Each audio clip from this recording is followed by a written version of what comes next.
ఉడతా భక్తిగా ఏదోనండి కొంచెం ఇస్తున్నాను అనే పదం చాలా సహజంగా వింటూ ఉంటాం. ఆ విషయాన్ని ఈ వీడియోలో చర్చిస్తాం. అంతకంటే ముందుగా భువనగిరి మరియు పరిసర ప్రాంతాలలో ఉన్న వారందరికీ ఇస్కాన్ నిర్వహించబోయే స్కిట్లు, ఎన్నెన్నో విషయాలు, చివరగా అభిషేకం, నిరంతరముగా అన్న మహాప్రసాదం. అందరూ రండి, అందరికీ పంపించండి, అందరిని తీసుకొని రండి.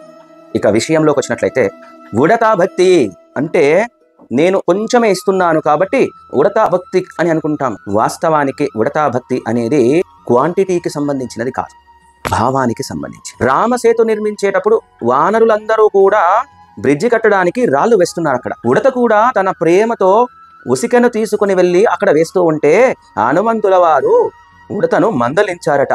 అది చూసిన రామయ్య తండ్రి, హే హనుమా, నా దృష్టిలో మీ ఇద్దరి సేవ సమానమే, నీవు ఉడతను ఏమి అనవద్దు అన్నారట. ఉడత హృదయంలో ఉన్న భావాన్ని స్వామి స్వీకరించారు. అంతేకాని నేను ₹1 ఇస్తున్నాను, లేదంటే 11 రూపాయలు ఇస్తున్నాను, చాలా చిన్న అమౌంట్ అండి, ఉడత ఇచ్చినంత చిన్నది ఇస్తున్నాను కాబట్టి ఉడతా భక్తిగా అని అనడం తప్పు. నేను 100 ఇస్తున్నానా, 1000 ఇస్తున్నానా, అమౌంట్ ముఖ్యం కాదండి. ప్రేమతో నా స్వామి సేవలో ఈ యొక్క ధనం ఉపయోగించబడాలి. హే కృష్ణ, హే రామ, నా ఉన్న శక్తిలో నేను కొంత ధనాన్ని ఇస్తున్నాను, నా శరీరంలో ఉన్న శక్తి ప్రకారం నేను కొంత సేవ చేస్తున్నాను, స్వీకరించండి అని ప్రేమతో వినయముగా చేసినప్పుడు అది ఉడతా భక్తి అవుతుంది. మీకు అర్థమైనది 2 లైన్లలో మీరు కామెంట్స్ రూపంలో పెట్టండి. అందరికీ అదే ఉడతా భక్తితో పంపించండి, భగవంతుడు స్వీకరిస్తాడు.